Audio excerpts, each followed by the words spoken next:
tonight, our committee meetings. The first one's going to be the Streets and Drainage Committee. Mr. Wallner. Oh, thank you. I thought we were going to do the community development, but I'll go first as always. We'll open up the Streets and Drainage Committee at 6 o'clock. With Resolution 25R51, a resolution authorizing New Franklin to enter into an agreement with Alpha Insulation and Gutters for insulation of the walls and ceiling of the garage at the Service Department and declaring an emergency.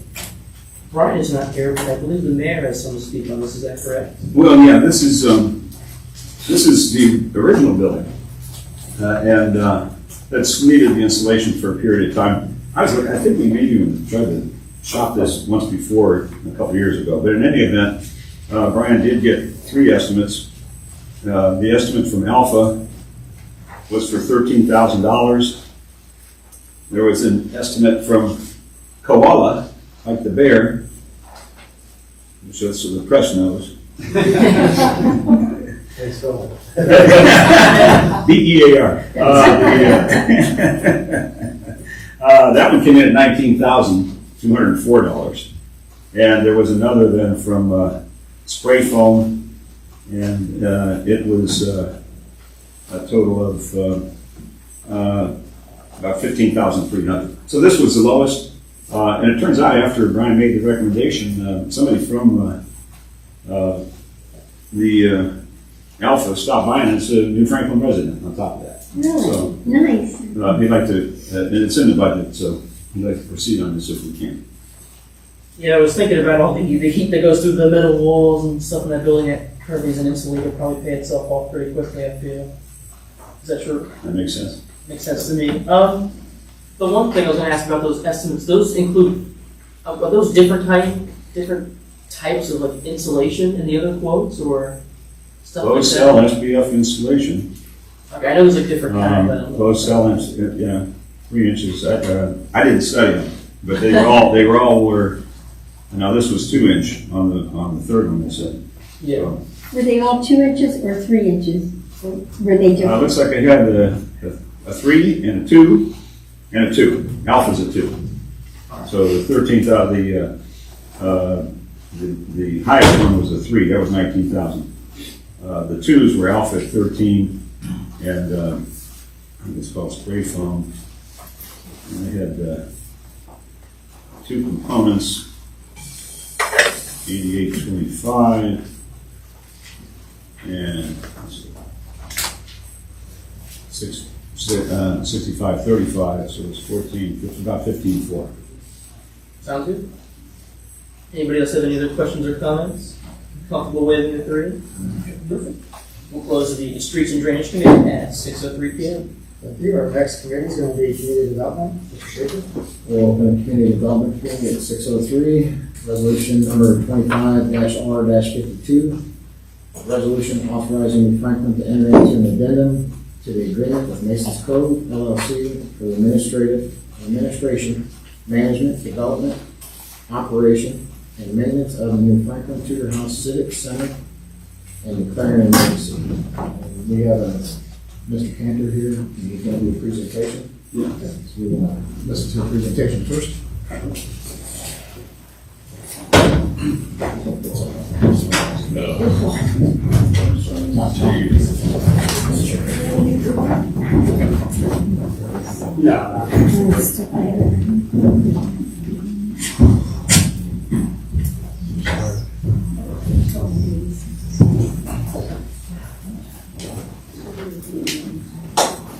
All right, if I sit here. Good, how you doing, Mom?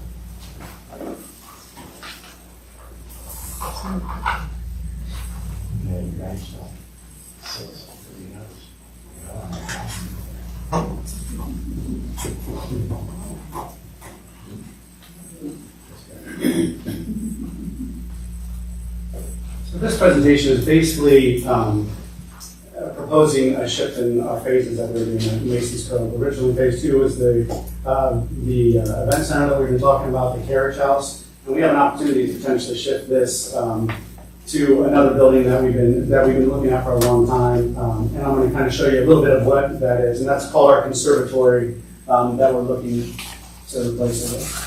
The conservatory that we're looking to build would be a replacement to basically the tent that's down there. This is an AI rendering of what it would look like. But to give you the background of the building, the proposed conservatory would be the exact same size as the tent that we currently have down there. It would sit in the exact same location. It'd be 100 by 40, which is the size of the tent that we have down there right now. The only difference is there'd be 3 small bump outs, like what you'll see a little bit better in the following pictures. And those are really just for architectural to kind of come in and create entrances on them. They would have the same guest capacity that we currently have, same operating hours, same location as the current tent, same policies as our current events. So pretty much everything the same, just replacing the tent with more permanent structure. And this could be in place prior to 2026, depending on when we get approval. The estimated project budget is 1.5, so pretty close to what the carriage house is going to be on that. The building itself is a steel structure, so it's a structural hardened steel frame that's going to be coated and covered with steel, aluminum, and glass outer covering. These are fully engineered stamp drawings that would go to Summit County and everything else, so they still meet all the requirements of wind load, snow load, glass density that you would require on a building for this kind of use out there.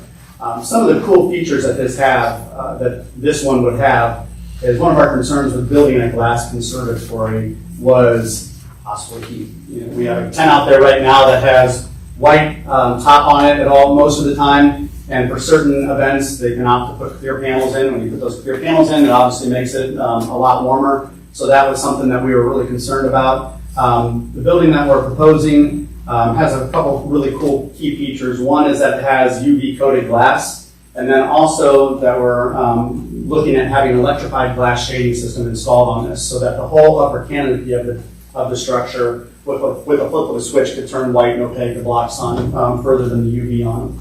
To give you an idea, this is one of the demo pieces from the manufacturer, but with literally a flip of the switch, it goes from completely clear to white, so that it would block out everything and act as an actual tent that then can be cleared at any time without having to transfer the ceiling panels and so forth.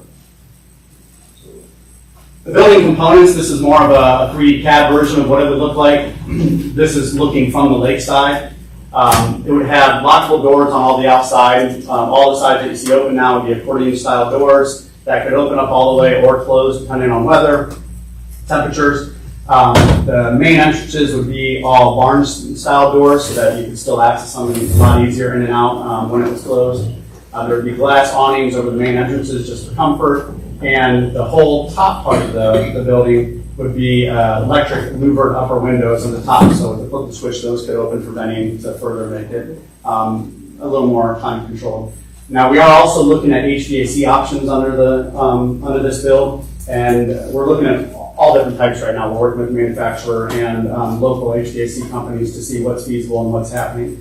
The one that I'll show you that we visited a type of one of these buildings in Georgia, which obviously is a lot hotter than Akron, and they actually were able to put ducting in and actually make it fairly climate controlled. Our goal wouldn't be to make it AC like indoors, but to offset warm times with a little cooler temperature and cooler times being able to do that.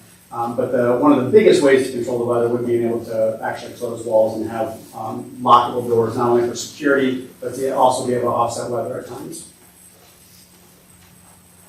Now, for design examples, this is a design of a very similar build from the same manufacturer. This is down in Trenton, Georgia. This is close to the same size. Now, this one's taller than what we have, but pretty close to the same layouts. It has a little more ornate scroll work on the side, but we'll have some of those items on it. And you can see the white HVAC on the top that they have to offset a little bit of temperature in there. And it was actually extremely comfortable and really beautiful. For other close-up shots that they have, there's some close-up shots of the outside. This is the aluminum-based frame on the outside with all the UV glass and tempered. This also has built-in gutter systems on it, so you don't have to worry about, guests coming in and out being drenched with overflow of water. And it's all structured both on the outside and the frames that support the inside. But it's a very nice high-end. This isn't your typical greenhouse build that you see. They basically are calling these generational builds. They're not a real basic greenhouse build on top of them. And this is the outside of it. These are where we got the inspiration for our little bump outs. On the one that we're proposing, the main entrance would be in between the two bump outs, with little bump outs coming on either side. When you go down to the bottom of the stairs, you'd have bump outs on the side. And that would basically be able to house the DJs and little bars that are normally out on the gravel and have everything inside the structure at this point to be able to protect them. Now this is another AI rendering, so it's not exact. You don't have it. It'll give you basically the spatial size of it. This doesn't show all the doors the correct way, but this kind of gives you a little bit of a structural concept as far as size and what it would look like coming down.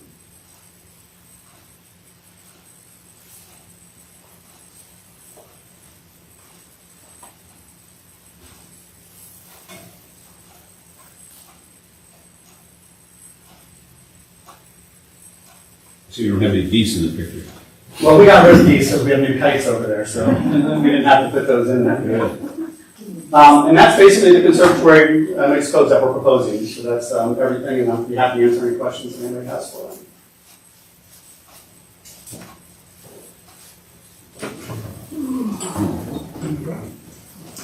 I mean, when you're going back, I would say a couple of things.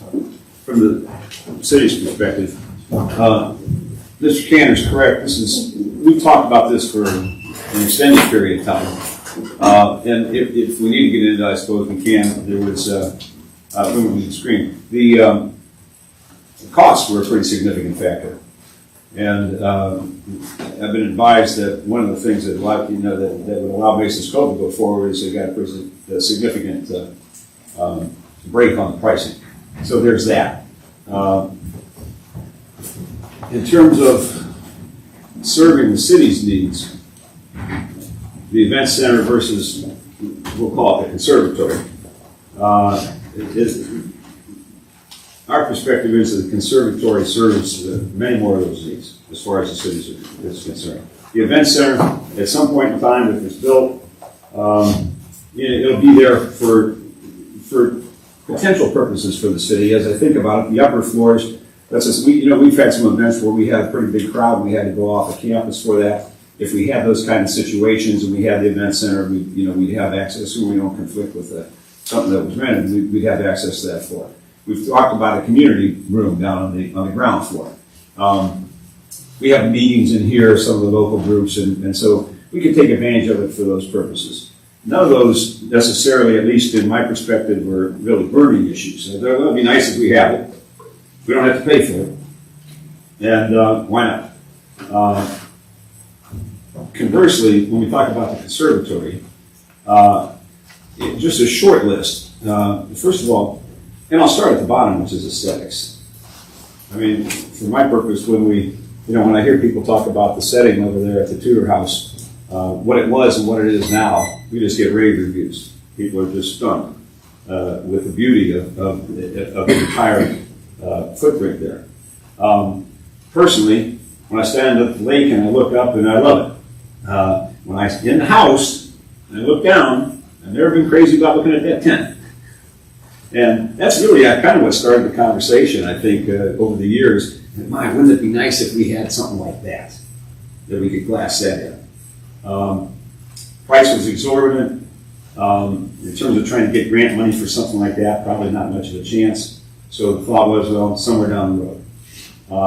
And then when Mason's Cove came to me not too very long ago and said, listen, this is what we can do. We can do this for this price. We can't do both of these things. How would you feel about moving it up? I was enthusiastic from the beginning. Sound has always been a factor down there. I'm not, well, I'll let Tim speak to this. I'm not advertising this as a cure to issues relative to sound, but I have reason to believe that it's certainly not going to make it worse. And I think there's a decent chance it'll make things better. The shelter aspect of it, we've been really blessed. We got 11 events out there, and they're outdoor events, with the exception of Christmas.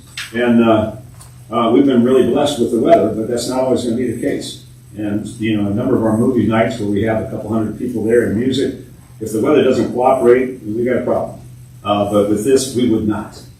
I think this opens the door for a lot of uses down there. Some of the things that maybe we would try to do in a community room, we can do down there on off days. We can maybe expand some of the music nights, turn it into a weekly, whatever. So, you know, I think that's a major plus as well. So for all of those reasons, it just has so much more value in my view, as far as short-term and long-term for the city. I just think it's going to make those grounds crown jewel. And so we're very much in favor of it. We had a meeting with the Tudor House Commission last week and presented this, and they unanimously are in support of this. We met with the Parks Commission last night and presented it, and they are unanimously in support of this. So the folks that have been most hands-on over there are not just supportive, they're excited.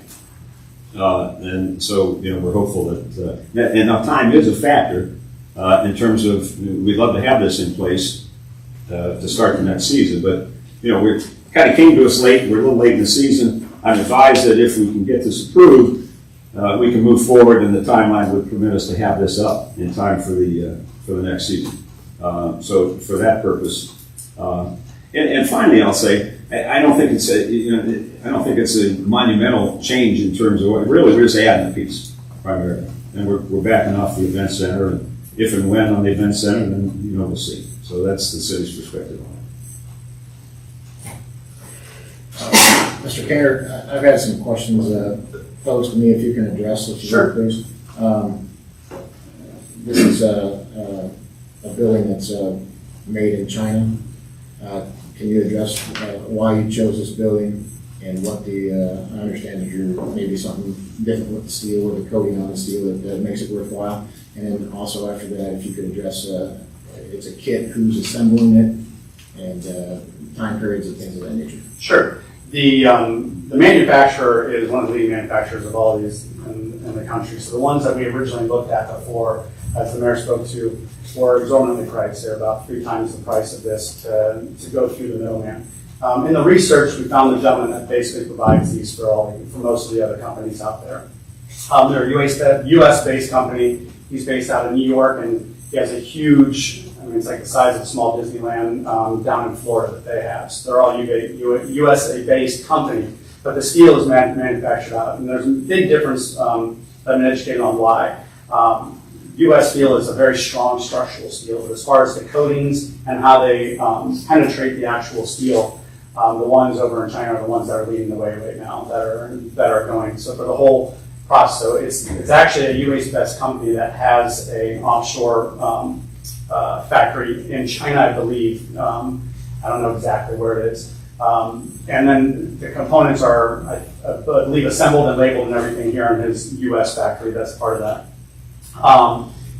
And as far as the company itself, the main guy, we don't have who's going to install it yet. We have 3 local companies that we're looking at that we've been putting out. Until we get everything approved, we already have architectural drawings that we paid for to have them set up.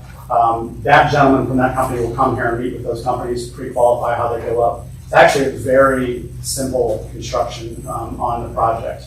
The one in Georgia that you saw in that picture was up in 10 days. So it's really a giant Lego kit when they come in. Now that's the frame and the structure. The big part of the build is really the glass. The glass takes a couple extra weeks to put each individual. Those have around 1,500 pieces of glass that go individually, and then electronics placed together on those to make them electrify. So there'll be a few components that will obviously be did locally, which is the HVAC, electric, and then concrete. Would be the 3 main components that are in. As far as I know, every glass house company that I've found, this is out of the United States that are manufacturing. There's some other big ones, Florian and some of the other big greenhouses. None of them are using U.S. steel. They just don't seem to be making the kits as they're putting those together in the U.S. And you had a third question. I went over 2 of them. I think I missed. Oh, time frame. So just like the carriage house, while we were waiting for this, we've already paid for all of the architectural drawings to be done and gave a basic deposit to sit on stand. So if this is approved, we're in line right now that this could be delivered in December. He's given late November to late December timeframes if it's approved to get this in there. So I've already been actively working with them to go over plans and get structural drawings that I can submit and see what I'm missing and need to go back to with local architects. But being that it would be our time frame, if everything's approved timely, that we would break ground in November, as far as we're going to have to remove most of the concrete that's down there right now. For the main reason that when we built that, we sloped it dramatically for rain runoff. Well, for a foundation of the building, it needs to be level and then sloped outwards so that any water that comes in goes out. So it'll be a slightly different one.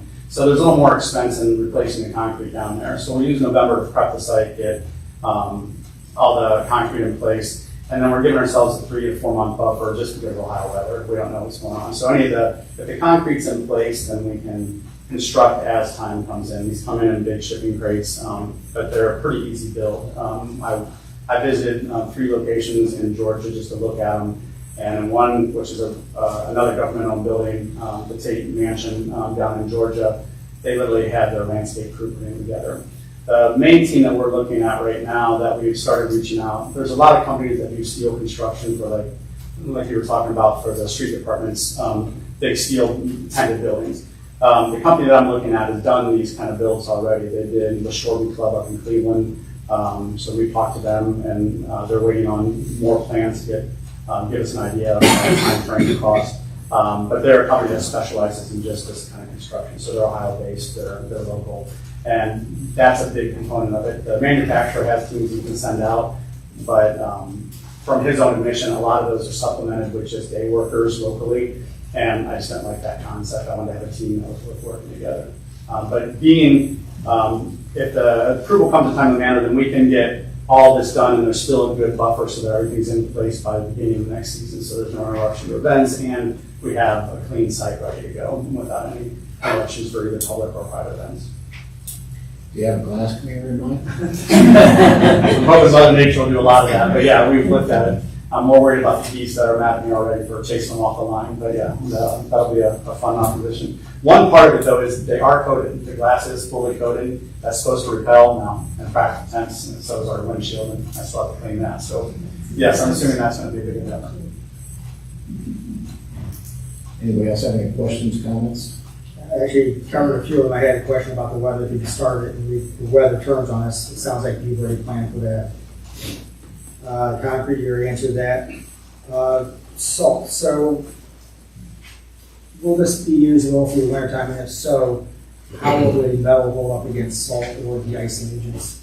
So that was one of the big things that the coating goes into place on this. That's one of my first questions is we're in a different climate than Georgia. Georgia has a lot of restrictions. Now I say Georgia, those are the ones I did. He has these in Texas, Virginia. He has 3 being built right in Michigan right now and Virginia. So they're all over the country. This coating is a penetrating coating, so it does protect against salt and has regular maintenance just like any other steel. But it's thick industrial hardened steel, so that should be good. There's regular maintenance that you have to do just to check it, but we've been assured that there's no issues on those. And what was your second question? I'm sorry. I was just asking about the salt, how it's going to affect it. Time frame with you, and you said he'd already had. Yeah, you already answered that. Okay. As far as prevailing wage, will this be a prevailing wage job? Yes, as far as the individual components that are labor based, we're assuming that it'll all be prevailing wage. And then you mentioned that they got to put the footings and everything in to support the building. Will that sit up a little bit? So if you got concrete, we'll call it level 0. Will the footer sit up a little bit above that, where the building doesn't actually sit, where water run under it, or how? No, it's meant to sit. It's meant to sit flush, and the concrete's a big part of that, of how you drain it and where drainage come off. But it's planned, and the snow loads are in there for all components to assume that there's going to be snow load against it. So they're assuming that it will be on there. Oh, the other question that you asked that I didn't answer was, do we foresee events in the off season? Our schedule still, it will remain the same. Whether we do like the city Christmas event down in there or some other ones, but I'm not going to be doing any weddings or anything in there. There's too many logistical issues that scare me off from that. I don't want to have to keep all the walks and stairs and icing. The venue isn't, in my opinion, really set up for a winter event where you have the liability of, steep ramps that people are going down, and it's just not necessary. So that's not in any of our business plans, and we don't foresee ever doing our personal events in there unless it's offshoot events like Christmas, tree lighting, or if that gets expanded, those kinds of events. I think we can prep on one at a time, but no, not at the rate that we're doing weddings in the season. then we mentioned the carriage house, so Mayor mentioned the carriage house will be at a later time. Any ideas, not the whole damn thing, but is it, are we talking 2 years, 5 years, 10 years out? We don't know, to be honest with you. This has kind of changed the whole business plan of how we're approaching it, so we're not sure. In a perfect world, I wouldn't see it probably being before 2 years, just to recoup this. This is all an investment that we're gonna take personally on it. We're not doing outside investing or anything like that, so it'll depend on the business plan, how quickly that's recouped. And the reason I asked that, one of the concerns we had with noise and stuff was if we had the carriage house and a tent, potentially we'd have 2 events going at the same time. And this would eliminate that or push that. For the near future, for sure. In your visit to the other ones, did you notice any sound dampening inside? Or? They didn't have a lot going on. I don't know if I can really answer. They didn't really have music or anything playing out there. But the one thing I can say is the structure itself will help us in a few key spots. First of all, the edge seasons, I think you're going to find it closed more often. Spring and fall. So right now there's most of May and usually the end of September and October we're having to rent sidewalls for the tent. And logistically, sidewalls in a tent aren't really easy to use because they have to be tied up. So ingress and egress is hard, so they don't really stay fully closed. So then you have the heaters, and it's a much bigger pain. And they're expensive, so not as many clients get them and want to deal with them. With this, to be able to just close doors, I think that'll help at least in the fringe seasons with that quite a bit. But we're also, it's going to be slightly taller. And the size of our tent right now, the edge is around 7 feet, which will be close to what the doors are on these. But there'll also be an additional 4 to 6 feet above that before it curves over just because of the structure of how it makes. So little things like we have 2 speakers right now that are sitting down just below the door level. Now the speakers we have are really, they're a 60-degree spread, so they go forward, whereas old ones could just bring and go around. But you'll still have some bounce off and stuff going back.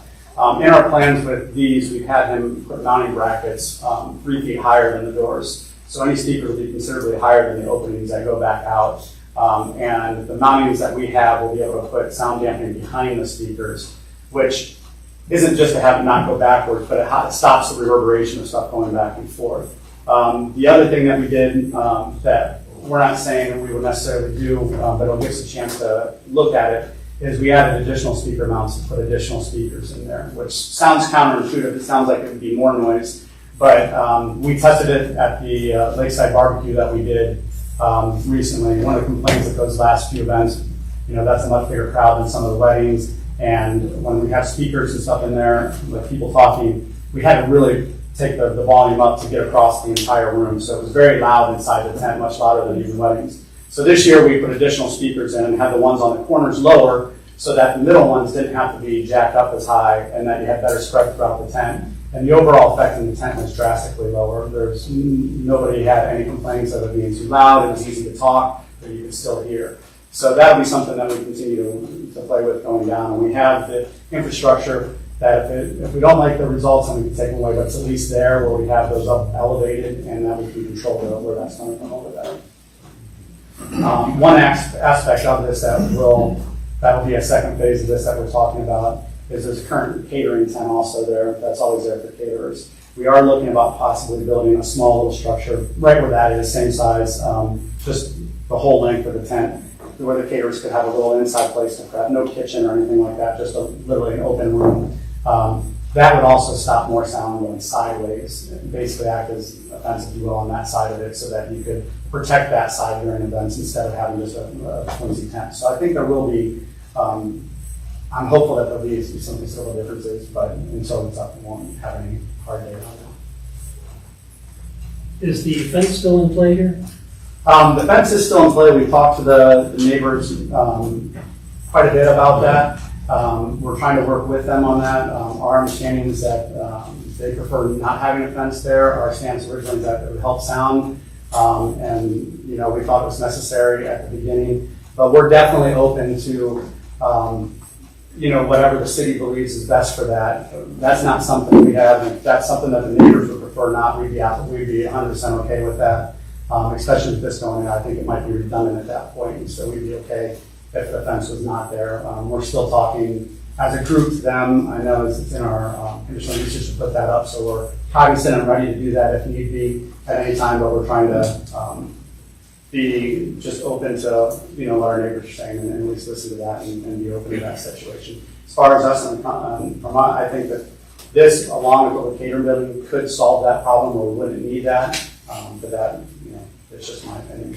We're still wanting to do it either way, but we'd also be open to not having it if that's what the neighbors prefer. Last question, Tim. How tall is the structure? The total structure, I believe, is 26 feet tall. It's about 6 feet higher than the current tent. And that's the highest point where you just see a little tiny bubble at the top, which is mainly decorative. And that's the venting portion up there. So it's pretty close. It's about 6 to 8 feet more than that. I don't have the exact height of our current tent. But I believe the side walls are around 8 feet and the top is around 12 to 13 feet on the peak of the tent. This is a gorgeous building. I'm digging it, so it's not going to be higher. I know the tent really doesn't interfere with the view from the lake of the Tudor house at all. We'll still be able to see that clearly. And I believe, yes. I think you'll be able to see through the whole thing. So from both directions, you'll be able to see. That's kind of the hope on it, is setting it up. And this will be a little bit different. It's not going to have just string Christmas lights. It'll have beautiful chandeliers and little uplighting it. So at night it's going to be gorgeous, especially from out there. I think it's going to really complement the property quite a bit. it looks like, to me, we've had a lot of discussion about sound, and that's gonna help with this issue. Only help, not make things worse. And two, the event center looked great, but this really seems to make the lakefront more the center and make the property, I think, a little more, it elevates the property a little more than maybe what the event center off to the side would have. My vision when I first came into this was looking at the Tudor house as, my original vision was imagined as an English estate. They built as an English Tudor when it was in there. So the whole design around that was to have the main house and then basically build a courtyard in the middle, if you will. The restrooms look like a little guest house off to the side, and then your natural conservatory that you had in most English estates. And even if we did the carriage house, the event center, the goal was to try to make that look like a carriage house. So the whole thing was to try to tie it in and make it look like that. One of the reasons that our design is a little more stripped down than the ones I showed you in the picture is those really had strong Victorian looks to them. They had tons of scroll work, and they almost took away from the other property that they had here. So this one will have some of that design work in it, but it goes more of that traditional. Good look at English gardens; they're more of a traditional greenhouse. So I do think it really will fit into that English Tudor, and like you said, we're excited that I think it does complement the property, and it's going to be a wow structure on the property when it's finished. I don't see a lot of downsides to it, for it. You spoke that you're considering HVAC in the system. What factors are at play there? Is it the cost, may not fit the structure, or what factors? It's just the uniqueness of the structure. So there's multiple ways that you can go with HVAC. And, in Ohio, we have a little bit different climate than obviously Georgia and Texas. Georgia and Texas, they're trying to make it a controlled room in there. And I don't think that's really the goal down here. So they're putting huge air handlers in, which are very loud, the big industrial units you see next to industrial buildings.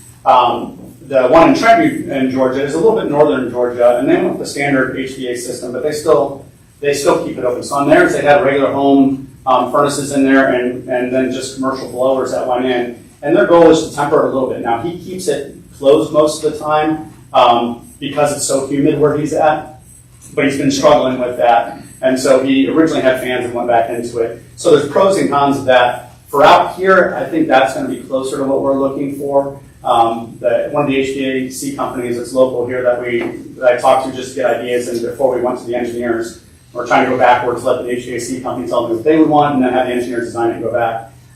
They do a combination. There's an industrial air movement company that focuses in on just circulating and moving air, and they put little bladeless fans in basically that in really key spots and circulate around. Those alone, they say, can do most of the work for you. But if you temper that with just a little bit of HVAC, you can get in there. So there's three basic systems: the commercial air movers, the standalone big commercial units, and then a standard HVAC. Right now, what we're playing around with, the early feedback I'm getting is just which system will work best, and it looks like it's going to be a combination of basic HVAC to really pump hard in like your high season in the summer and in your edge seasons for a little bit of heat. And then with the combination of air movements and the open vents on top, you're pretty good. Our tent as it stands now is pretty comfortable unless people go with the clear panels on a hot day, which we always discourage.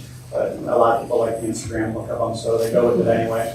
Don't care if their guests are sweating. If you had a shaded top to that tent and good air movement, it can be comfortable on most days. So supplementing that with just a little bit of air movement and a little bit of cooling, I think will be closer to what I think we're going to get to.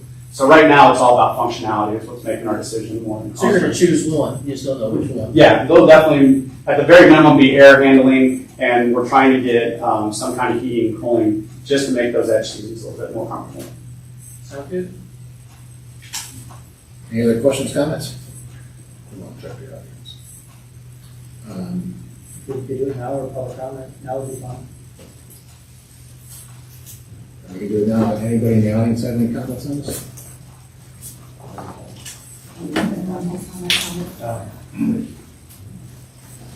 Hi, thanks for the opportunity to speak. I'm Dave McCormish, 641 Latham Lane. We've all met before. We have the property immediately adjacent to the Tudor House. We've been in front of this body a couple of times.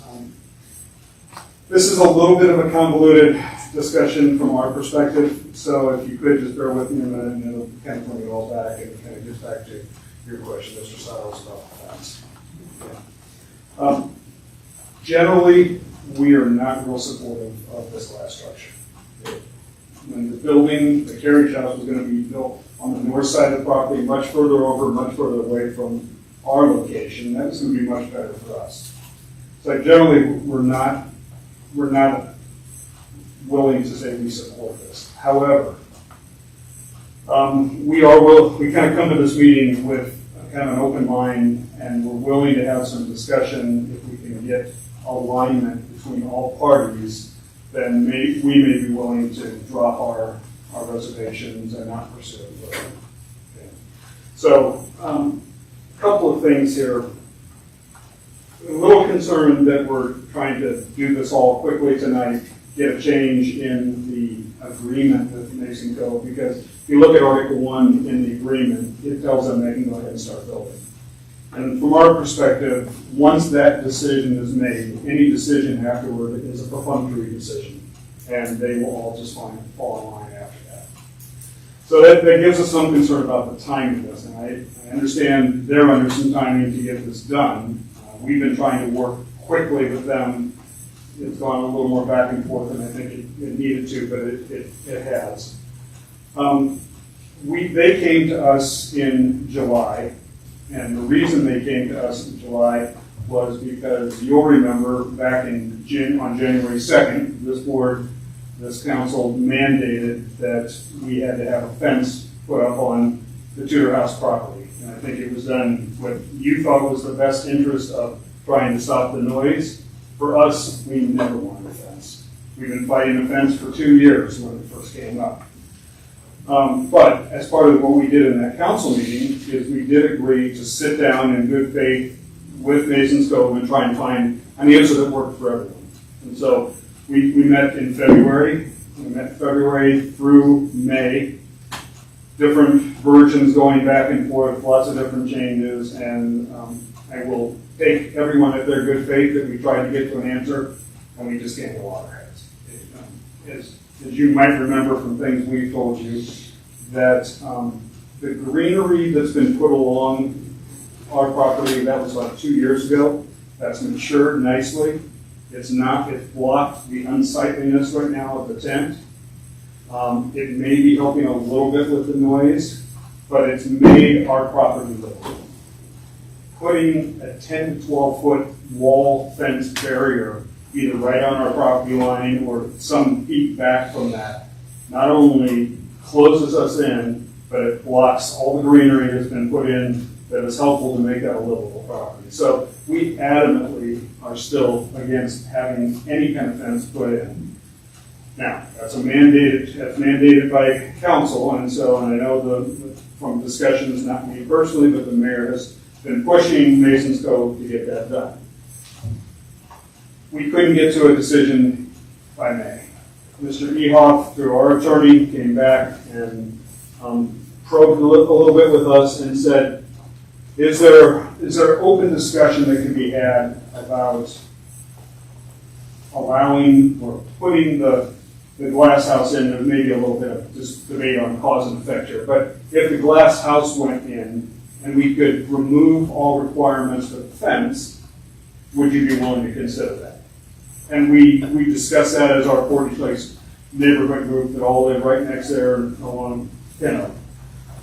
We said that was something we certainly would consider. We had a couple of other stipulations, which those stipulations, from what we can see from Mr. Cantor's presentation, probably would be resolved. And I'm going to listen quickly. One was the hours of operations. He's already talked to that. The noise level, meaning the continuation of the process he's put in place to help reduce the noise. The occupancy levels by building on the same size footprint, that almost by default limits the occupancy to what it is with the tent right now. And our final stipulation, besides having a permanent moratorium put on not building a fence, was to get a tri-party agreement signed between Masons Cove, us, and the city. And that's probably the mayor and city council. Because if all parties agree that that doesn't need to happen, if the fence can be removed from the condition, or from the operating, I guess it's called the conditional operation permit. Yeah.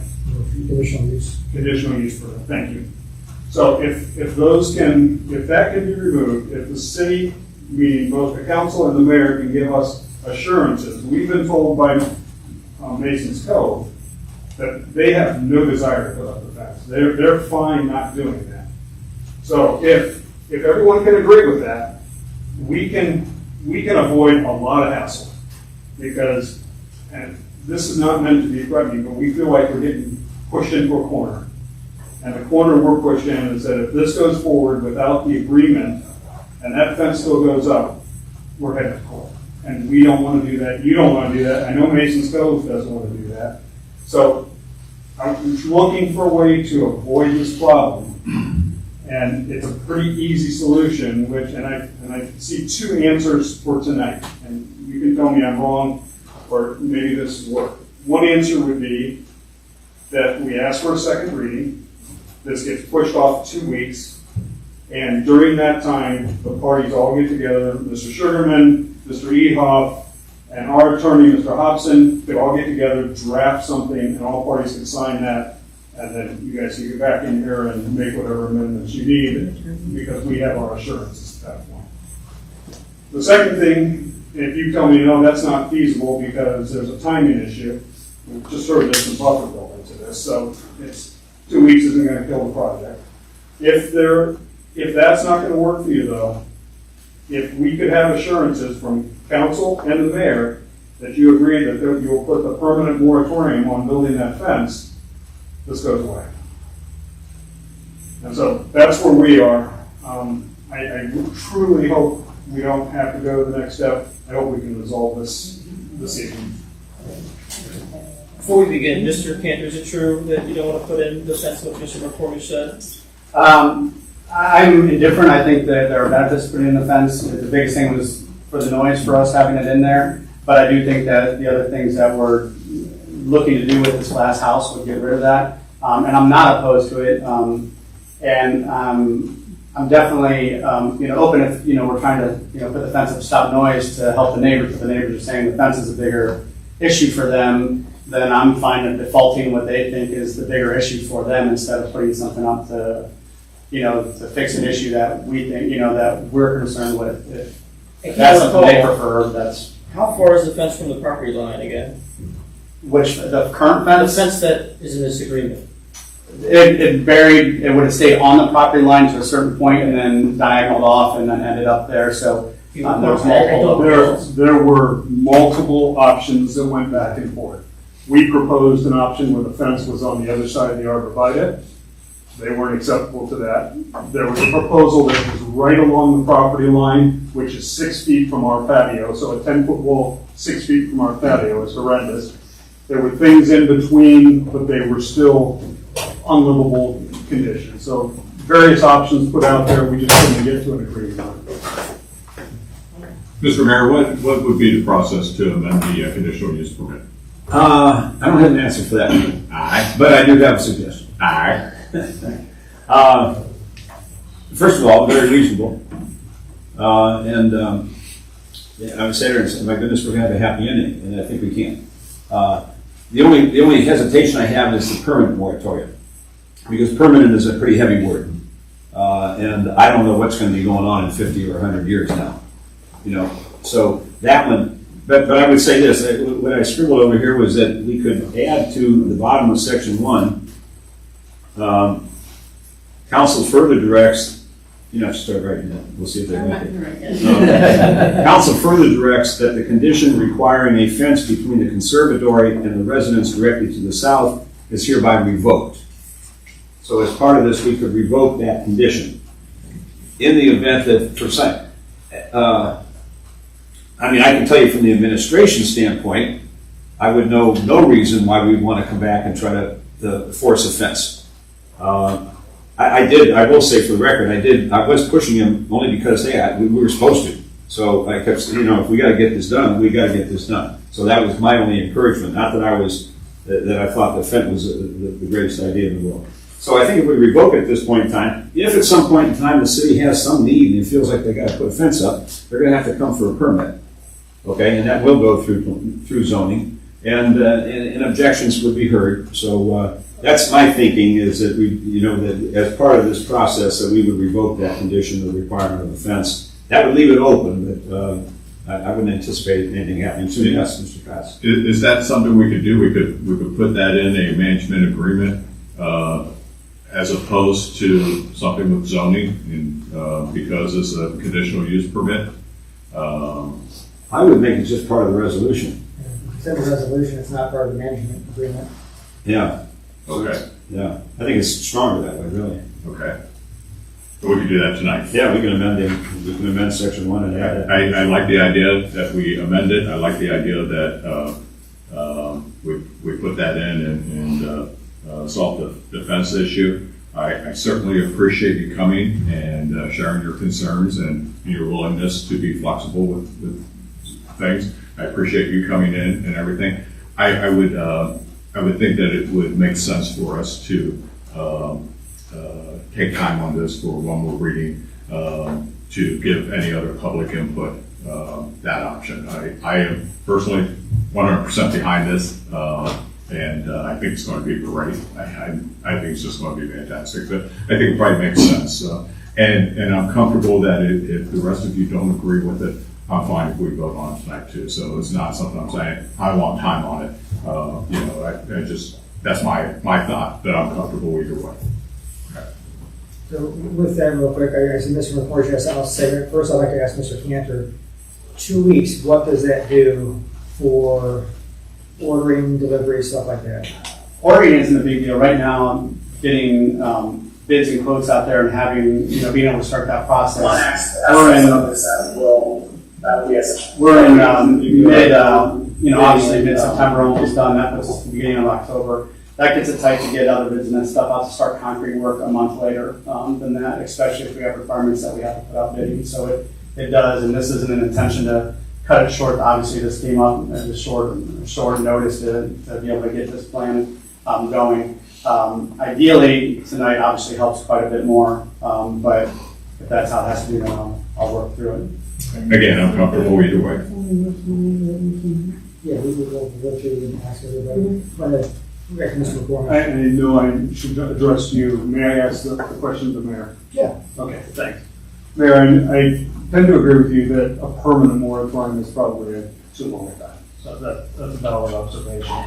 I am a little bit concerned that just making it open-ended and then counting on the good graces of kind of a BZA review would kind of meet the needs. Is it reasonable to ask that we put a 15-year moratorium on it? We'll be long gone before 15 years. Right. So it kind of serves, I think, both of our needs. My only question on that is, the only reason once again, I've got a few months here that I can guarantee to be here. The only reason I would see, from my thought, that there would even be a discussion on a fence moving forward would be if there's still a major noise problem that the building just doesn't seem to address. So am I thinking that correctly? I mean, we don't want to just put a fence out there for no other reason. I think, in my thought, the reason that the fence was even discussed was to try to have a direct barrier there to stop the noise that was affecting you guys. Yeah, but they mentioned, I believe, and I don't want to put words in your mouth, that the greenery is having a good effect on that. I understand their point that the fence would be ugly for them, would, just be uncomfortable having that fence as opposed to having the greenery on their side of their property. And if we get to a point where a fence would have to be put in, then, it'll be on I would see that would be on the ugly part of it would be on the Tudor house side. And the greenery is still on the neighbor's property side. Does that make sense? I thought you were going to say 10 years, but. And I've got some language I could suggest, but I was going to ask you, you had your hand up anyway. What's 15 years do to you guys? Well, I think just as a more general thing, just to be on the record, we have no intention of putting up a fence. There was never any discussion for us to have a fence up, except for in response to the complaints that were before. I don't see any reason why we would want to construct anything or need to construct anything unless it was in response to a concern from next door. So from our standpoint, I understand you wanting to have something on there. I just don't foresee any reason. I mean, from our standpoint, we can't see their house at all from the greenery that's there. There's nothing that I'm concerned about. There's no security. I can't think of a situation where, as manager of the property, that I would need one in there for any reason. All right, council further directs that the previous condition requiring a fence between the conservatory and the residence directly to the south is hereby revoked and shall not be revisited for 15 years absent good cause. And from a legal standpoint, that sets the bar higher. We can accept that. That's due.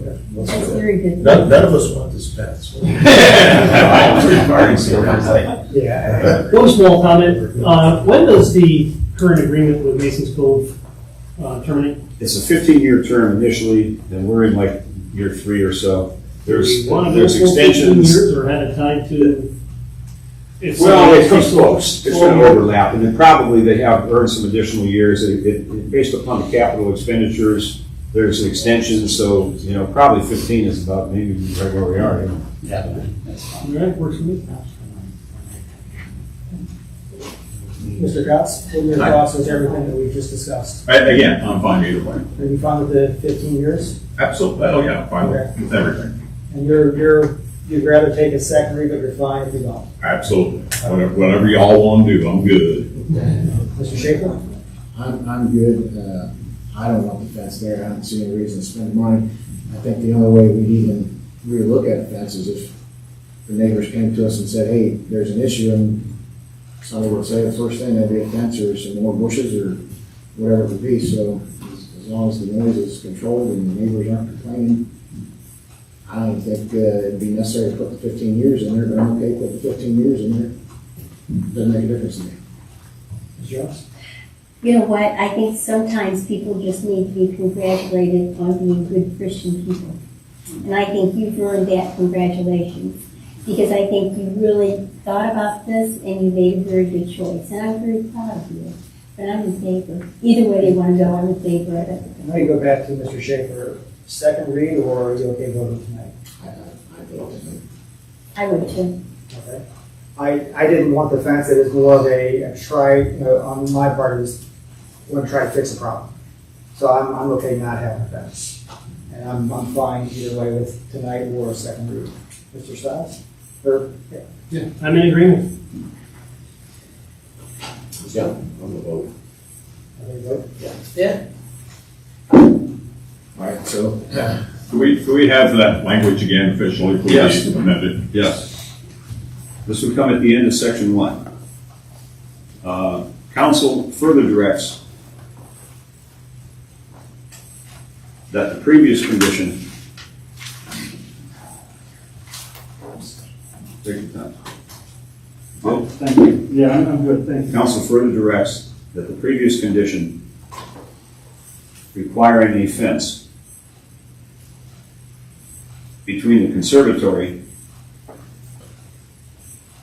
and the residents directly to the south. Can we go ahead and put in our address there, Mayor? Fine with me. You guys clear? Thank you. Which is, 641 Latham Lane. okay, we'll say, okay, to the residents directly to the south, comma, being 641 Latham Lane.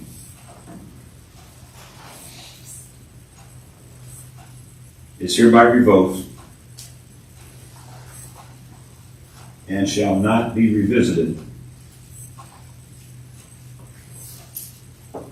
for 15 years, absent good cause. I'm not writing it down because you're going to get to it later, and I'm going to update that resolution. When that resolution is updated, could you send that out to us? Sure can. Thanks. Okay, with that, we will close Community Development Committee at 6:56. Okay, I'd like to call to order the City of New Franklin Council, who's joining the pledge of allegiance. I pledge allegiance to the flag of the United States of America and to the republic for which it stands, one nation, under God, indivisible, with liberty and justice for all. Congratulations. Yes. Mr. Cox. Here. Mr. Schaefer. Present. Mrs. Jones. Sorry, did that come out present? Mr. Powell. Present. Mrs. Stiles. Present. Mr. Wolf. Here. Mr. Alden. Present. All right, do I have a motion for the approval of the minutes of the regularly scheduled meeting of September 3rd, 2025? I'll make a motion. First, do I have a second? I'll second. The first and a second. Okay, roll call. Mr. Schaefer. Yes. Mrs. Jones. Yes. Mr. Powell. Yes. Mr. Stiles. Yes. Mr. Wolf. Yes. Mr. Cox. Yes. Abstain. I was waiting.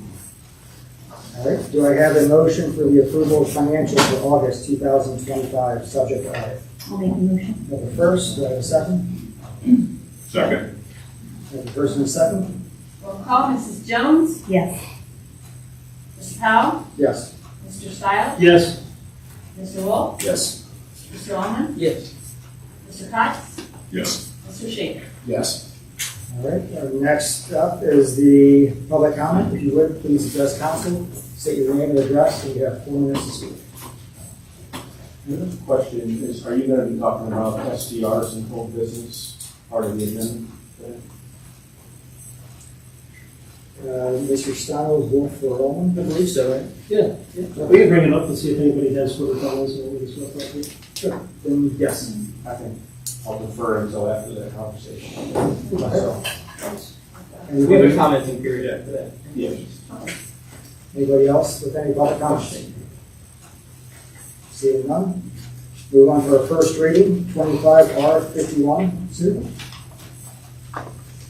Resolution 25R51, sponsor Mayor Adamson. A resolution authorizing New Franklin to enter into an agreement with Alpha Insulation and Gutters for the installation of the walls and ceiling of the garage at the service department and declaring an emergency. This resolution was assigned to the Streets and Drainage Committee. I motion to waive the 3 readings. Second. We have a first and a second? Mr. Powell. Yes. Mr. Stiles. Yes. Mr. Wolf. Yes. Mr. Alden. Yes. Mr. Cox. Yes. Mr. Schaefer. Yes. And Mrs. Jones. Yes. I motion to adopt resolution 25R51. Second. We have a first and a second? Mr. Powell. Yes. Mr. Stiles. Yes. Mr. Wolf. Yes. Mr. Alden. Yes. Mr. Cox. Yes. Mr. Schaefer. Yes. And Mrs. Jones. Yes. Resolution passes 7-0. Resolution 25R52 as amended. Sue? Sponsor Mayor Adamson, a resolution authorizing New Franklin to enter into an addendum to the agreement with Masons Cove LLC for the administration, management, development, operation, and maintenance of the New Franklin Tudor House Civic Center and declaring an emergency. This was before the Community Development Committee. I can make a motion to waive the 3. Second. We have a first and a second? Mr. Stiles. Yes. Mr. Wolf. Yes. Mr. Allman. Yes. Mr. Cox. Yes. Mr. Schaefer. Yes. Mrs. Jones. Yes. And Mr. Powell. Yes. I'd like to make a motion to adopt Resolution 25-R-52 as amended. Second. We have a first and a second? Mr. Childs. Yes. Mr. Wolf. Yes. Mr. Allman. Yes. Mr. Cox. Yes. Mr. Schaefer. Yes. Mrs. Jones. Yes. And Mr. Powell. Yes. Resolution passes 7-0. Next up is our favorite part of the meeting, the mayor's report. All right, thank you. Let's see. First of all, we are working on an ordinance relative to abandoned facilities. And we're looking to make that generic, so it apply to any and all abandoned facilities in the city right of ways. So that's in, hopefully we'll try to have something to you at the next meeting on that, but we're working on that one. Let's see, there'll be an ad in this coming Sunday's paper. And we're thrilled to say we're going out for bids on the State Route 93 sewer project. So that is moving down the pike. We advertised on this coming Sunday, which I think is the 21st, and then again on the 28th. I think we've got a bid opening at some point in October. I can't remember what it is. And in fact, I will have an ordinance, a resolution for you on that once the bids come in and we have the lowest and best bidder as soon as we have that, because we're really hoping to get that out now, and we're hopeful that this is the time, and I know the folks on council have more experience in this, but we think this is going to be a good time for bids. And we want to get that out as quickly as we can. So that's moving along. Next meeting, we will have a presentation from OHM on the State Route 619 corridor, the community planning grant that we received through AMATS. And so they'll present to council and to the public some of the ideas and the possibilities over on State Route 619, and then also talk about funding opportunities. In other words, if there's a desire to go forward on these, where we can go for funding, and you'll be happy to know that they have 7 or 8 different funding pots that they're going to suggest for us. And that's been a really nice thing, and they really, really did a nice job. I'll leave that to you to decide what you think when you see the presentation, but by all accounts, including AMATS, who that's an AMATS grant, they were very pleased with what OHM did. There were only 2 of those community grants in Summit County, all 31 jurisdictions fighting for those, and we were one of the 2. And I think they like the work so much that AMATS has their annual meeting coming up here, and they've asked for, they're going to include a presentation relative to that process at the AMATS meeting as well. So that's been a really nice piece. Let's see, we've had a kind of relative to that potential development over there on the west side of the channel of 619. Part of that process will involve sewer and water, and the flow is, as we learned surprisingly a couple years ago, everybody always thought it was going to go to Barberton, but in fact it's going to Springfield, so it's important to us, the location and the capacity of the pump station on the east side that will go in as part of assuming that in the event that the water line project continues to green light and that happens, a big part of that is going to be the pump station that's going to be installed there. So we had a team's conversation with the developers there, also with staff from Summit County Sanitary Sewer. We've been advised that there will be sufficient capacity to deal with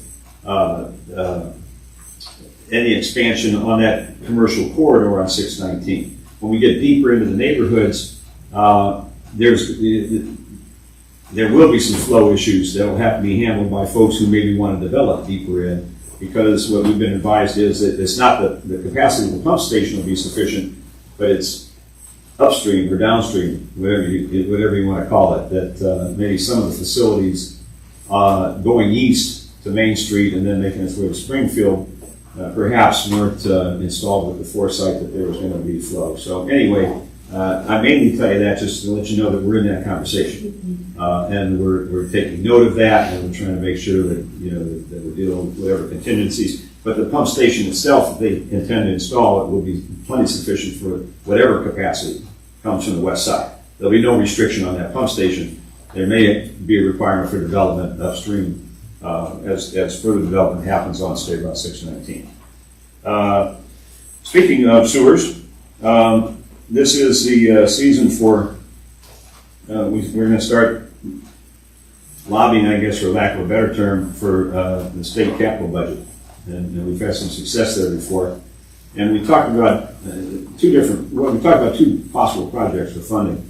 One of them had to do with water, and there's still some discussion about trying to get water from where it is at Grace up to Nimisila and then down Nimisila to the schools, make a loop, get it close to the BP remediation area. Right now we're waiting on a word from EPA because we're trying to get BP to be a partner in that, a willing partner. And I've asked them, but the EPA's got a little more clout than I do. So we're waiting on that one, and it's not quite ready. Meanwhile, we really want to be prepared to proceed on phase 2 of the sewer project. And as you know, the flow from 93, which we expect to be in the ground this time next year, is going to the Zellray package plant. And we've got the restriction lifted, so it's got plenty of capacity for any immediate development. But if there's more extensive development, eventually there'll be the capacity issue there.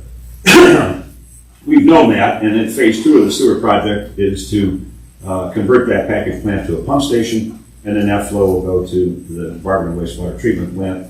I asked for and received some, the best cost estimates they could give us for that, and it's right about $9.4 million for that phase. We have dedicated about $6.5 million with the funds we got from the capital budget the last time around, and with funds that we have committed by the county. So our gap is $3 million. We have a standing application for congressionally directed spending, what they used to call earmarks, which is where the $3 million came for this project, and the $1 million for the water to the event center, the visitor center. I don't know the status of that. Senator Houston submitted that on our behalf. I've communicated with his office as recently as 30 days ago. Nobody's exactly sure what's going to happen because nobody really knows right now what's going to happen to the budget. And I don't even want to go down that rabbit hole. But hold your breath until September 30th and we'll see what happens. But there's still reason, we got a shot there. But meanwhile, what my intention is, we're putting together another package to go after that $3 million at the 2026 capital budget. And we're hopeful. On one hand, well, they gave us money before, will they do it again? Well, I think sometimes it's to finish the project. And we got a project that's pretty much shovel ready. Most of the design work has already been done. So we're going to make a hard push for that. And we're putting the materials together for that purpose. We're close. Just met with Katie on that today, so we'll have something out. When we do, we're going to be getting it out to everybody. I've reached out to some of our favorite senators to sit, which they did last time, and so we're going to do our best to really love to chase down that last $3 million and get that piece in place. So that's what we're working on, just to keep you in the flow. Good, speaking of flow, good flow. All right, now let's see. Well, two things. Two last things. First of all, we need pumpkins. The Oktoberfest is going to be October, the Sunday, I think it's the 5th. And the council has generously been able to provide us with some pumpkins before. And so if you can come up with some pumpkins or some money for some pumpkins, it would be appreciated. We have the pumpkins there, and the kids love decorating them. And I should add that Grace Church is joining us on that. They used to have their own, traditionally have had their own Oktoberfest, and they've decided that they'd rather just be part of our Oktoberfest. So they've always have been in a sense. We know that Matt has always come down with his wagon and dragged those kids all the way. I mean, you put them on the wagon and put them around.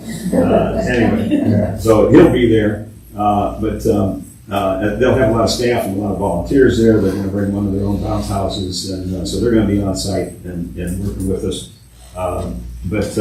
And they're going to handle the kids' games, which is a big deal. So we need pumpkins. So if you can help us with pumpkins, we'd appreciate that. Wait a minute. I said I still have two more, but here's the second to last.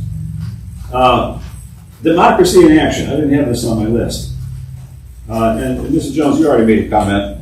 And it's been a long journey over there at the Tudor House. And I didn't know what to expect today, quite frankly. Sometimes I like it best when there's no cars in the parking lot because that means we're doing a good job. But sometimes you pull in, you see a lot of cars out there, you say, uh-oh. But that's why we're here. And I know that we appreciate people being here. And I'm not trying to pin a medal on anybody. I'm just saying that this is the way you hope things work. That you have a dialogue and you have a conversation and you can come to a conclusion. Maybe not exactly what everybody would totally want, but what we can live with. And it's just good to be a part of. It was nice to see. It's appreciated. And the last thing, I want to introduce my sister. She wouldn't want me to do that. Her and my brother-in-law Al, my sister Dee, and they were Floridians for a long time, and now they've come back up here to Summit County. I had no idea they were going to be here tonight, but there they are. So my sister Dee and my brother-in-law Al, let's have a round of applause. I knew you'd appreciate that. Yeah, I do. All right. That's all I got. Thank you. That's good. Financial reports here? Well, we are finishing up our audit. I know I say that every time, but it just depends on what they do. They're coming back in-house next Monday, I believe, but we're down to we just need one thing here or ask a question there, so we're getting down to the nitty-gritty. I did want to let you know also regarding our audit that the auditor's office let us know that, I don't know if you're aware of this, but some of you may be, because we've done this in the past. The auditor's office kind of does a rotating thing because they don't have enough employees, so every 5 or so years, certain audits go back out to independent auditors to do the audit for the state. And then you stay out under that for like 4 or 5 years, and then you get rolled back, and it kind of is a revolving thing so that they get help with it and the audits are still being done. So we are now being pulled into our time an independent audit for next year, which we've done it before. The whole process is governed by the state auditors. We don't get to decide who's going to do our audits. They do the bid process. They come up with the possibilities, and what we get is to basically, if we know somebody, like for example, last time we had Julian and Brew because we already knew them and they were already the ones, we only have Julian and Brew because the state auditors are the ones that recommended them. So we have a number of points that we could throw at somebody that we know these people and we would prefer those. But that's really the amount of our influence in that. But we will be doing that for the next few years. So I just wanted to kind of give you an update, and that's how it works. And that's what we'll be doing. Other than that, we're kind of gearing up for the end of the year early because we've got a lot of stuff to do. And I just wanted to remind people that if they have problems with their income tax, because I keep getting letters, please send me an email with a copy of your statement if you're having a problem, and we will help you out. Was working on quite a few of them today, trying to get everything set up. We can help out people, and we will get rid of penalties and interest.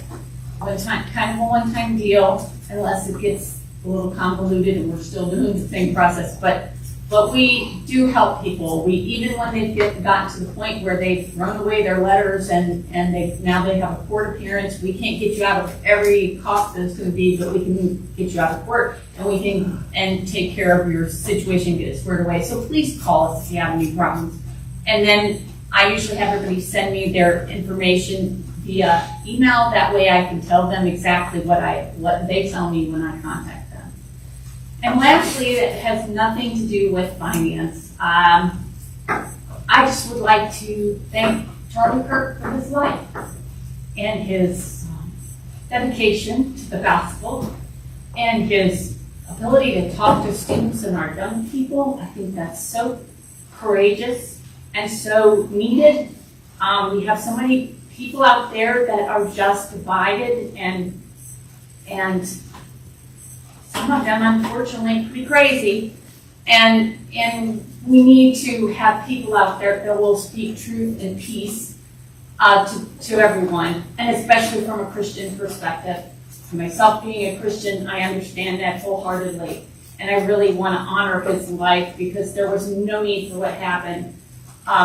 He was, we have people calling people names, and when you call people names, then you try to dehumanize them, and that's not right, and that's not how it's supposed to be. So I did want to mention that. I didn't want it to go.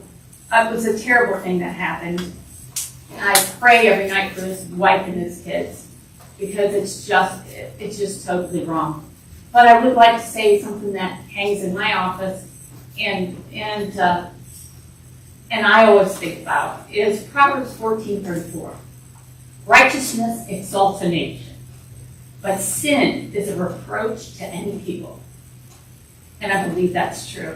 And I just wanted to let you guys know that, and I wanted to honor Charlie Kirk's memory.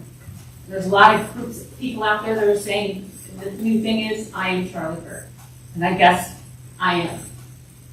So, thanks. Thank you so much. Well, you never know which way you get, but well said. I did want to add, that as it relates to finance, that we are scheduling our budget meetings. And we're looking at mid-October. We're meeting again with our staff meeting, I think it's next Tuesday. And I've asked them to bring their calendars, and so we're going to fix on some dates. And then as soon as we have those, we'll share those with council, because it's been extremely helpful, because many council can join us while we have those budget discussions. So that's moving along, and we'll keep you posted as relative to dates. So one thing I wanted to touch on, a while back, the auditors sent council information about as they do every year. Is there anybody that needs to send that in, or? They have not told me that anybody, that they're missing anything, or I would be telling you, but, no. As far as I know, everybody's turned in all their information. Thank you. All right, next up is old business. Do you have any old business to talk about? If I could, real quick, before we get into that. Yes. You mentioned in your report about the ordinance that you're looking at for the abandoned facilities. And I believe that's where if the gas companies put in new lines, they have to take the old lines out.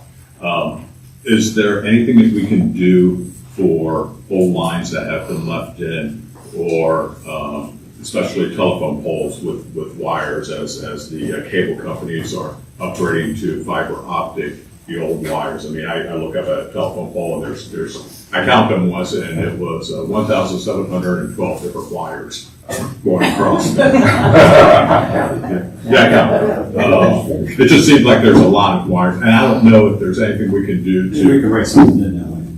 to get those companies to come out and remove unused wire or whatever, to try to cut that down a little bit. I'll see if we can work on the language of it, that we're not just talking prospectively, but we're talking about if they exist.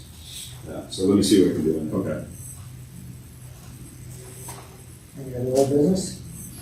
I would like to talk about last meeting. It was spoke about that we're gonna maybe ask the law director about if we should propose this as a resolution or as an ordinance to change the zoning. Do we have any more information on that?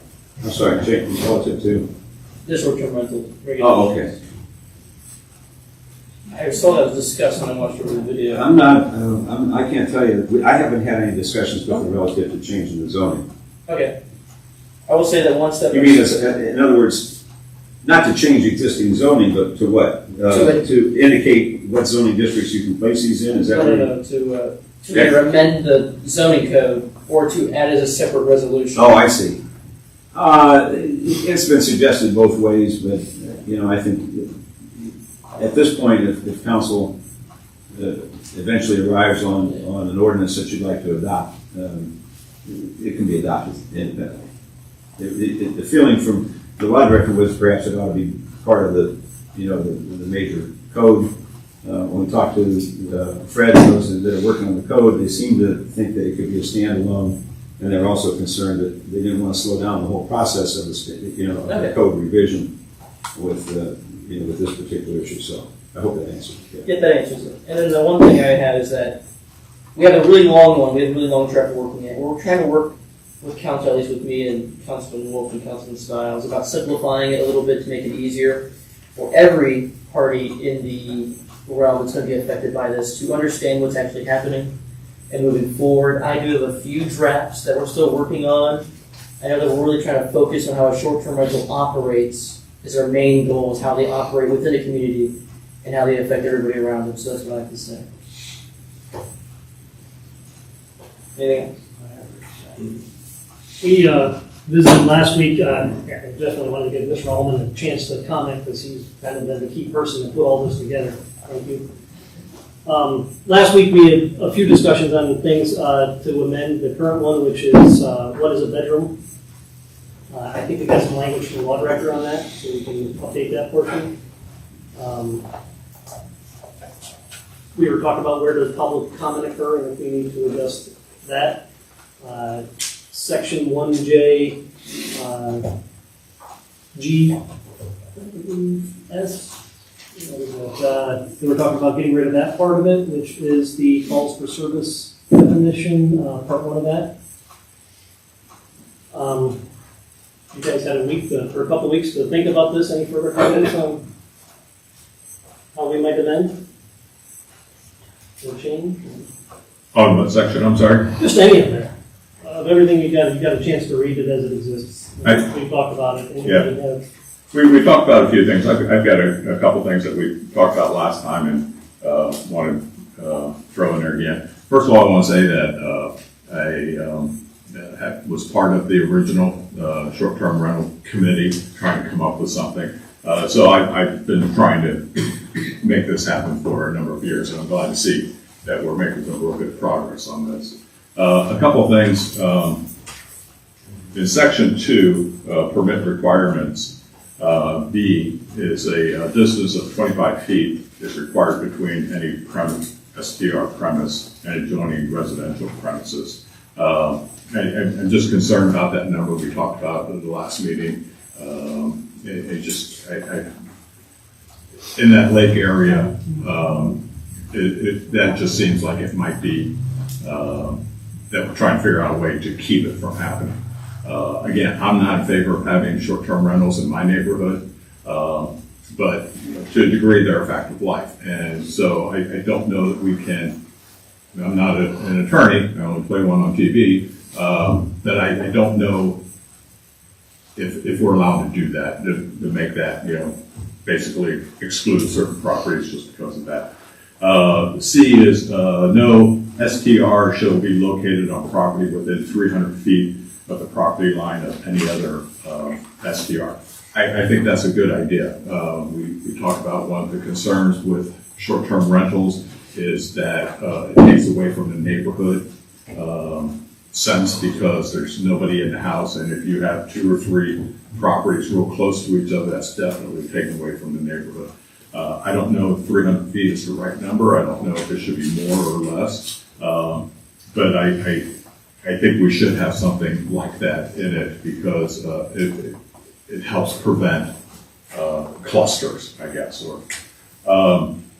In D, we have if the short-term rental unit shares a common wall or a common driveway with another property owner, proof of written notification to such neighboring property owners prior to filing.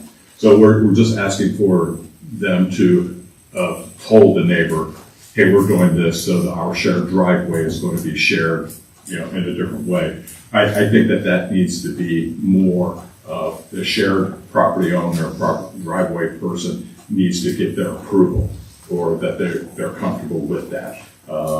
I think just because I got notified, but now I got all these cards. I don't think that's fair. I think there needs to be a little more to that. The other thing is,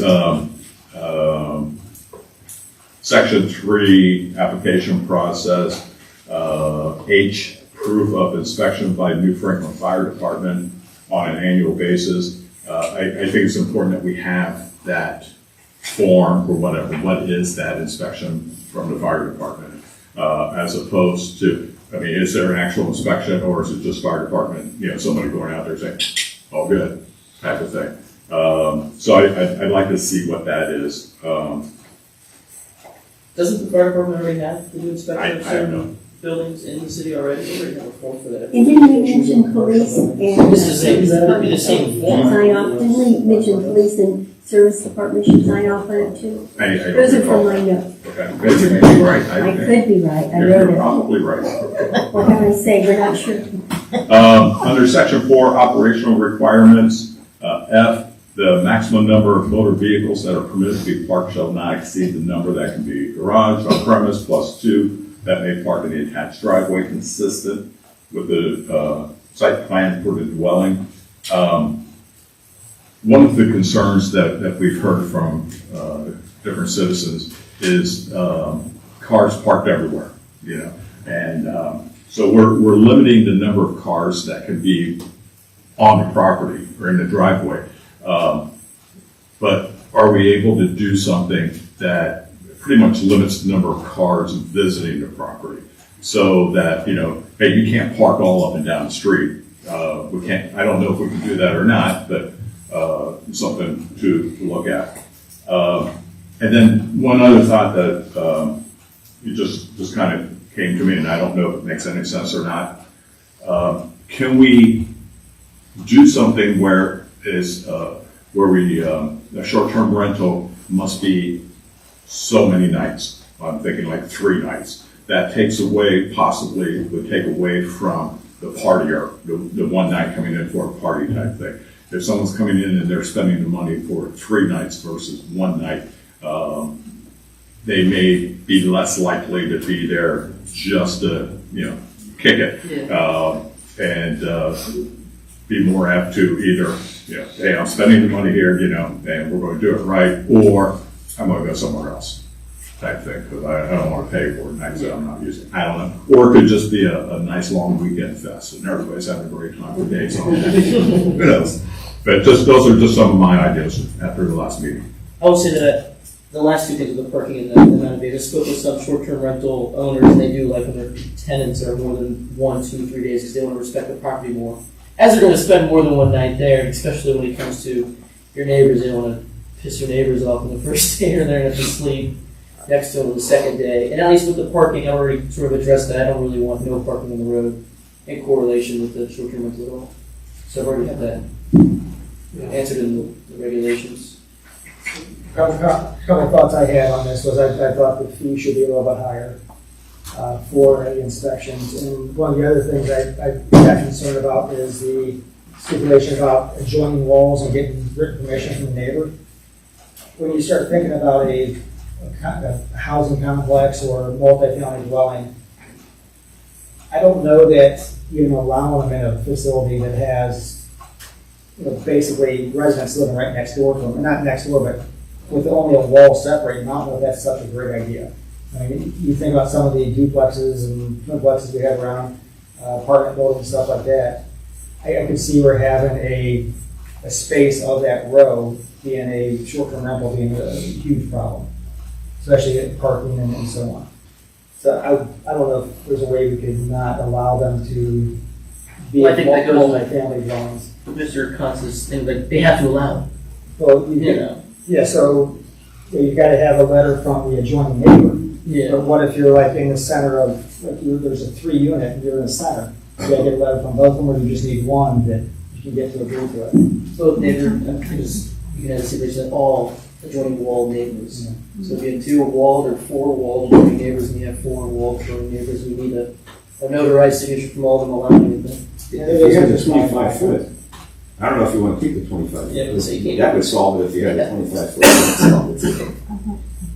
So that's like a couple inches. They're side by side, you gotta be 25 feet from the Right. adjoining. So if somebody owns a duplex and they have their other half that's like vacant, they want to shorten it, they're not allowed to do it. Gosh, I don't know.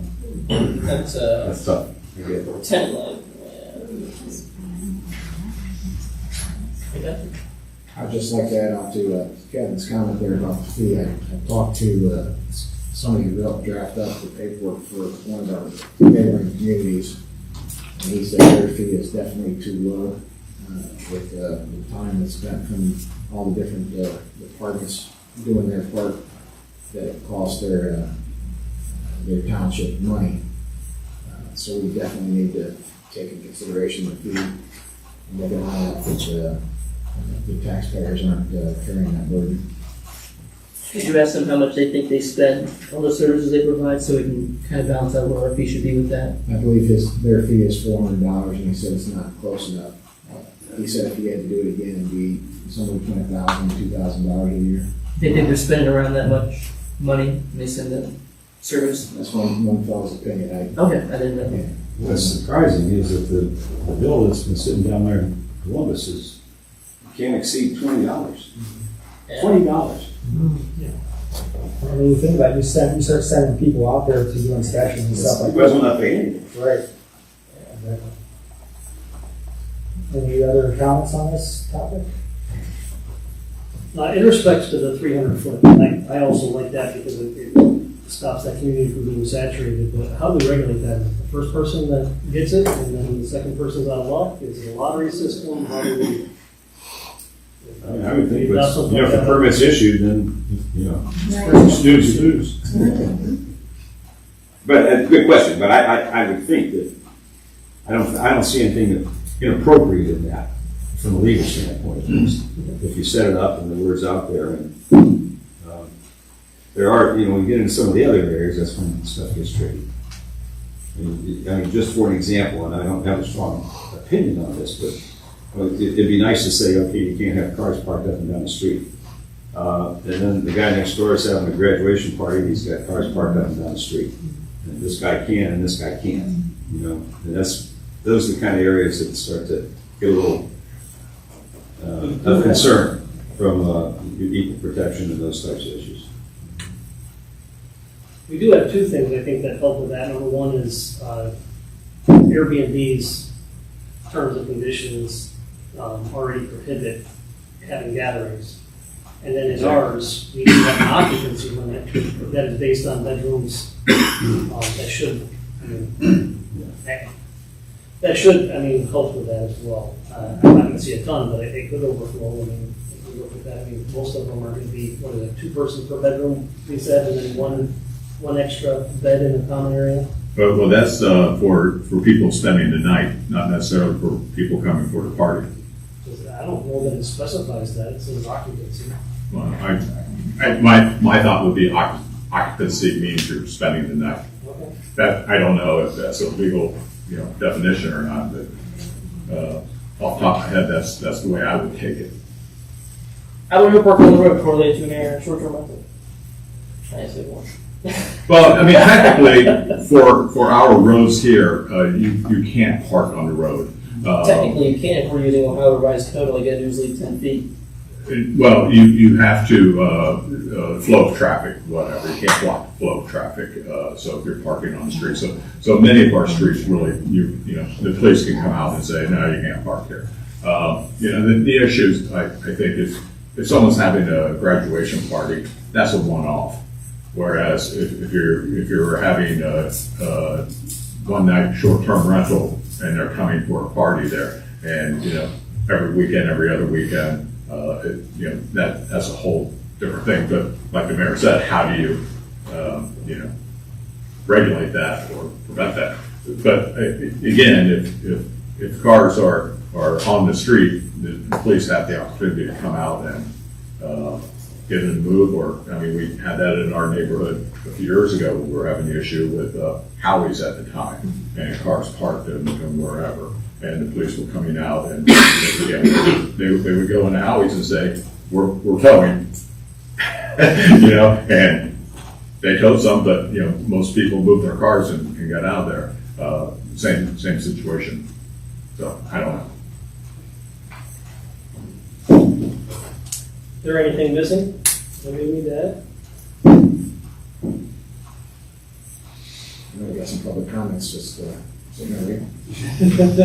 I'm finished with my old business. I've got something on old business. The last meeting we had, it was Guy Randall came in and talked to us about the tracks. I did a little legwork on that. CSX has a platform you can go to. I found the ID numbers for those two crossings, turn those in and everything. I haven't heard anything back from them yet, but I'm going to keep pursuing that. I'm going to try a few other things to get more people doing that same type thing of CSX to get some action on those two locations. Great. That was one of my, I wondered if you'd heard anything about that. He was very passionate about it. Yes. Good impression. Well, very good impression. Any other old business? Any new business? I'm going to mention the farmer's market. We only have 3 more weeks, is that correct? 2 more weeks. And we're going to miss, we have crafts, we have veggies. The corn was delicious, but I think the corn is just about gone. And we had pumpkins, which we do need donations for pumpkins. And we had jewelry, we had flowers. It was really nice. We had popcorn too, yes. Popcorn's always good. But we would love to see you there. It's every Thursday from 3 until 7 through the end of September. Any other new business? Lakeside Oktoberfest is coming up for the Tudor Rats. We'll have the first council meeting in October before it's still. Yes. Yeah, so we'll be one more time. Let's remind everybody. What's the date? The October 5th. 5th. At noon.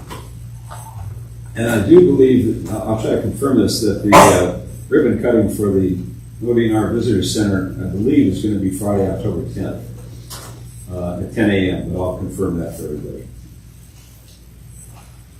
It was 1:30. I think 1:30, that's what I meant to say. 10:30 to 1:30, right? All right. And now we're up to our second round of public comments. If you have any comments, questions about anything you've heard tonight, please address council. State your name, address, and we have 4 minutes. Haven't spoken before. I usually let him do the talking. Karen Hoffman, 4123 Melcher Avenue.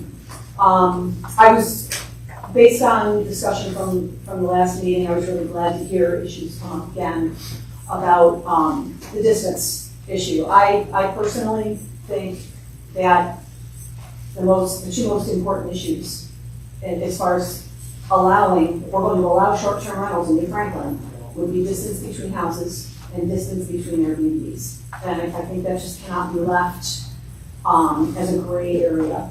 And the reason is distance between houses. That is the only way to protect the high-density neighborhoods, like where we live. And there's a lot of them in Portage Lakes. Basically, you've got houses that were built 80 to 100 years ago. They were packed in little cottages. We're all in there nice and tight, and they're not going to conform to the zoning code because they were built too long ago. So if these neighborhoods were built today, based on the restrictions that are put out, those houses would have to be built 15 feet off of their side lot lines. That means 30 feet between houses. So I think 20 to 25 feet between a privately owned home and a rental next door that is allowing various people, different strangers every weekend, I think that's probably a pretty logical distance to ask for.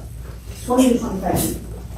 Yeah, but you've got to be able to, you've got to pick one. Distance between Airbnbs. That is the only way we are going to protect neighborhoods from getting saturated, to use Mr. Stiles' word. It's the only way to do it. It sounds like there's support. I'm glad. I won't hash that out, but I think that's really, really critical.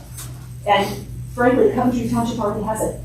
I'm going to guess Coventry Township has that rule because they looked at the neighborhoods, they studied them, they looked at street lengths, they looked at the makeup of the homes, and they said, that's a good number. That prevents neighborhoods, whether they're on the lake or just off the lake, from having more than one Airbnb in that neighborhood. And let's face it, why do we need more than one Airbnb in a neighborhood? And you wind up getting saturated, and now suddenly you're living in a rental zone. And nobody wants to live like that. There are more properties in Coventry Township and New Franklin in Portage Lakes than any other community that makes up Portage Lakes. So It's your responsibility and your compadres in Coventry Township to figure out how to protect Portage Lakes and the home that we love. If we don't put in specific numbers, then you're leaving that decision to whoever is looking at these conditional use permits and saying, well, how are we going to decide on this one? And you do that, and you're going to have inconsistency and unfairness in enforcing this ordinance, and nobody wants that. Then nobody's going to be happy. So I would say, see if you've got reservations, whether it's between houses or between Airbnbs, go knock on some doors and talk to the people out here. We've knocked on about 150 doors and find out what they're thinking, because I think most people would agree they don't really want one in their neighborhood. And yeah, I know they're a fact of life, and there's some really great places that they're going to fit really well, but 15 feet from my window, I don't think so.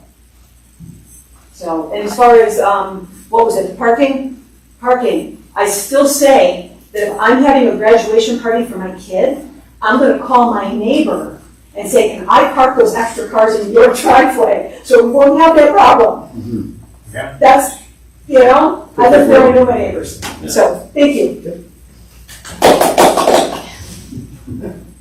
Anybody else?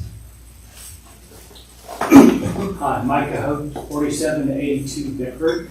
I was one of the people that door that was knocked on by this couple. I did not realize that we were considering changing to the zoning code or an amendment, whatever, and just recently started to think and get involved. I agree that you have to have appropriate spacing. I think that that's something that's pretty important. But what I just want to bring to the attention is I'm concerned a bit about the culpability of the actual homeowners. Actually have somebody next to me that is renting on a short-term basis, and noise complaints, contact the owner. The comments are just talk to the police. Police may or may not come, may or may not do something. Happened over and over and over again. Inappropriate activities, trash in the yards, things of that nature, parking the constraints, issues that came up. But it appears that some people that rent short-term rentals just don't care. Yes, it says so in your agreement that you're only allowed so many parking spaces or so many people. There's nobody there to check. There's nobody ticking off how many people are in the house. So they break the rules on a very consistent basis. If that happens, maybe that group gets in trouble with our Airbnb or VRBO, and they can't come back again, or they can't utilize their service. Nothing happens to the homeowner. The homeowner that has it out there. So I just would ask, I don't know what can be done when we're talking code, but I do think that you need to try to take into consideration the culpability, the responsibility of the homeowner, and what can be done. Or can rules, things that have been required, be broached over and over and over again with no real consequence. And I've experienced that personally here previously outside of New Franklin and while living in New Franklin, and it's a bit, sometimes you just have to throw up your arms and say, I guess I just have to live with it and move on. And I just don't think that that's the way that we want to go. So I just learned to voice my thoughts, my opinion, and say, yes, you've got to have the rules, but what happens when those rules are broken? And I can assure you that with some rental properties, they will be broken repetitively. I think the essence of the SDR ordinance is that there's a permit process, and the city can pull a permit when enough calls for service are made. Are you looking for something beyond that, or? Is there a revocability built into it? Is it revoked based upon X number of calls for the police, fire department, et cetera, or is it just revoked based upon the whim of somebody sitting somewhere in these offices? Just let's make certain. There's objective criteria that's built into the proposal. Okay, and I haven't read it yet, and that's my responsibility, and I will. I was just notified of it and barely made it to this meeting this evening. Yeah, it seems like your main issue is about the tenant itself. We're not going after, well, we're not gonna go after the tenant in the time, he'll get fines or whatever the police show, but it's also gonna go after the operator of the short-term rental as well. And there's fines up to a couple of thousands of dollars in our drafted legislation right now, so it's not like nice or easy, we're just, like Councilman Schaefer was saying, we don't, the fines might be too low, might be too high, we're still trying to shuffle that all out. But, the homeowner will be liable, in a sense, to the permit process here, and will have to take acceptance of the actions done by the tenants, or they will lose the right to have a short-term rental in New Franklin. And a permit needs to be renewed every year. So it's not you get permitted, every year it has to be renewed. I assure you I'll read. And I think in Mike's neighborhood, I'll call it an unsanctioned, if I an off-the-grid rental, because it doesn't come up on Airbnb or VRBO.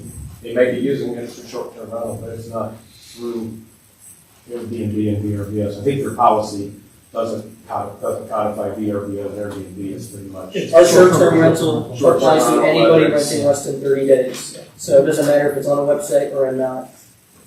They're in fraction with our regulation that passes with that language. Part of the permit process is we're reporting them to tell us where they advertise as well. So, Where it's advertised, how it's advertised, word of mouth, doesn't matter. The short-term rental, doesn't matter where or how or through what third party they advertise. Any other comments? I have comments on this if anybody else does first.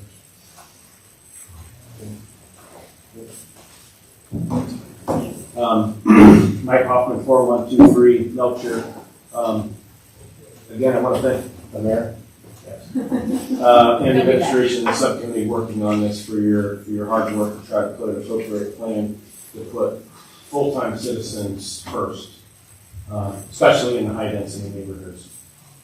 I thought the last meeting's exchange that I read on or listened to on YouTube was productive to get a good policy for the citizens. So thanks for your commentary last week. And I thought Mr. Cox brought up cogent points regarding implementation, having an implementation plan in place, other scenarios like detached garages that may not have been thought through. Mr. Schaefer's research on bedroom ceiling heights, private door, permanent heat source, I think added to the quality, hopefully, of this policy. The dialogue of the 25-foot distance had me message Mr. Stiles and say, hey, you need to figure out how the definition of distance is. Is it gutter to gutter? Is it deck to deck? Foundation? I would suggest it's foundation to foundation between the houses. But I do think the 25-foot rule between houses is somewhat arbitrary. Perhaps it should be 20 feet. But I was glad, Mr. Cox, that you stated last time and again that you don't want an SDR in your neighborhood. And I'm glad you say that because all the SDRs in New Franklin right now are in your ward. Ward 1. And you talked about being worried about, hey, can we even do it? Well, there's other cities. Silver Lake says prohibits Airbnbs. Jackson Township, we prohibit them in all residential neighborhoods. Bay Village, no SDRs. Mayfield Heights, no SDRs. I know you talked to Covington Township, it sounds like, but has anybody on council talked to these cities of how they're getting away with it if you're worried about prohibiting them? So I guess I'll make that point. I think it's rhetorical, but I know Mr. Wolf suggested at the last meeting to simplify the policy and just prohibit any lakefront homes from STRs. After reflection, I know you're trying to avoid that, but I think that's what we need to do in the high-density neighborhoods. Look how much work you guys are putting in to cutting this down. All the demand for STRs is in RL and R3 districts. If you prohibit them in those districts, then you might get 5 requests for conditional permits. There's a reason that New Franklin implemented different zoning rules for RL and R3, like not allowing commercial use in the zones. So you wouldn't have to adjudicate house distances if you say they're not allowed in RL and R3 like these other communities did. So I heard concerns about eliminating so many homes. What's the average distance, between the homes? So I have a handout, because I did distances in our neighborhood. There.